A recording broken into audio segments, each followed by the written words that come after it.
Hi, you don't need to watch these videos in order, but we are doing some videos that are from a comic collection that Vintage and Vinyl Amherstburg bought. 4 long boxes of various stuff from golden, silver, bronze, and the 80s and 90s, all the way to the early 2000s. And he paid a great deal for it. We're putting in the dollar bin at Vintage and Vinyl Amherstburg, but this is to give you an idea of things that are cool that you can find in dollar bins at a comic store. I'm Jason Major, and this is Sweaty Heroes Comic Bargains. We got Hi and Lois. Hi, Lois.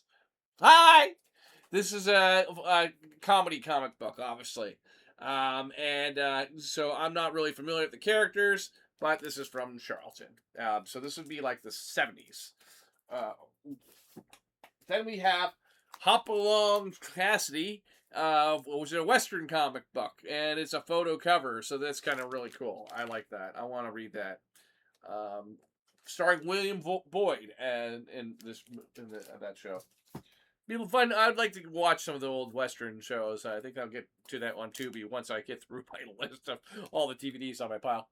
H.P. Lovecraft's Cthulhu from Millennium Comics. So that's kind of like horror fantasy. We did get a lot of like a mixed box of like I found like maybe a small box of like weird odd titles that are not superhero or licensed or stuff I recognize or kids or whatever.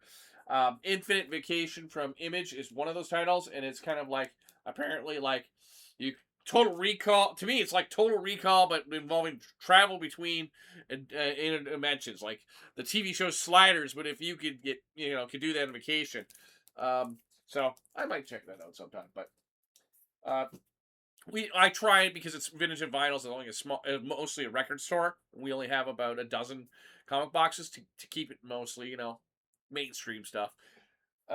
True Believers. I never put the comic book True Believers under the T for True. I usually lump unless I had like a lot of them. I usually what I do is if it's Inhumans, I put Inhumans under Inhumans T. True Believers, right? But True Believers were basically either free or dollar books. I believe this one was like a dollar book, like a reprint type thing. James Bond. This is James Bond from Eclipse, not based on any movie, but kind of cool, and it's called Permission to Die, and they're kind of like graphic novel almost. Like that's kind of cool. It'd be fun to read, I think. I'm not sure if it's even Mike Rail, who's done some great stories, wrote that. Lab Rats is another DC series that you probably never heard of, but it's always fun to find, especially Marvel DC characters you've never heard of when you've been going through this for dozen years. I've been going through it since I was a kid, 40 years, right? Little Genius is basically Des the Menace. It's pretty obvious. Lords of the Ultra Realms is kind of in the vein of Dungeons and Dragons, but I looked it up. It is not officially a TSR comic.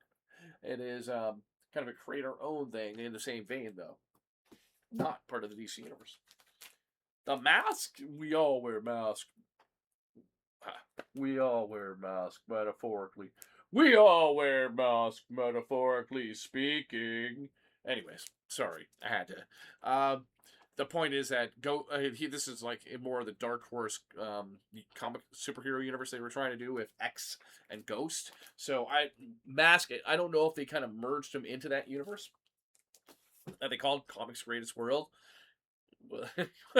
Wasn't Comics Greatest World? 99.9% of the people watching this have never heard of Comics Greatest World by Dark Horse. I bet you.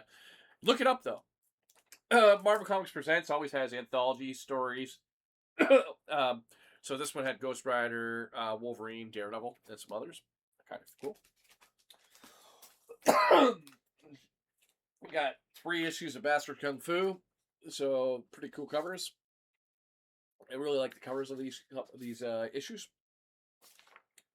This is from the 80s. Millennium was a crossover that DC did, and it involved the Guardians of not the Guardians of the Galaxy. the Green Lantern and the Green Lantern characters. So we got Ed there we go. Another millennium, and it was a weekly crossover and crossed into a lot of DC books, and it was one of the first things I remember getting as a DC comic book. Actually, was one of the millennium crossovers for some reason. Not sure why I picked it up. Probably just looked fun. But that's before I was DC. You know, when Marvel's cool and DC couldn't. You're Marvel or DC. Nexus is a create your own character.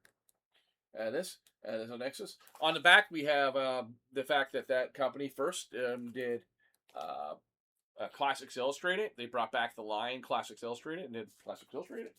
And then also, this is just so too weird. I have to show you the back cover here. Time Beavers?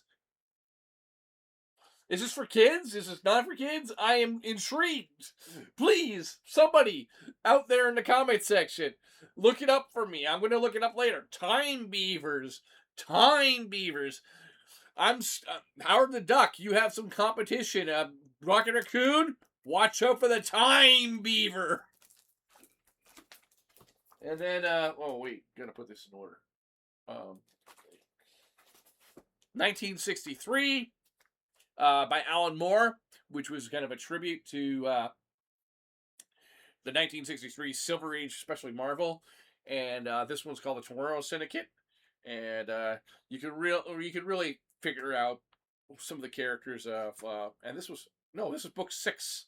Youngblood appears on the last page, and they never made the annual, which was going to be a crossover between the Image superheroes and the 1963 universe. But 1963, if you look it up, only made because they want Alan Moore.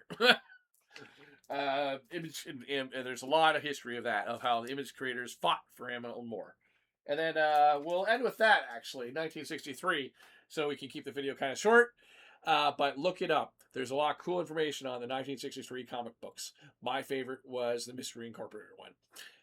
Take care. Space Buddy.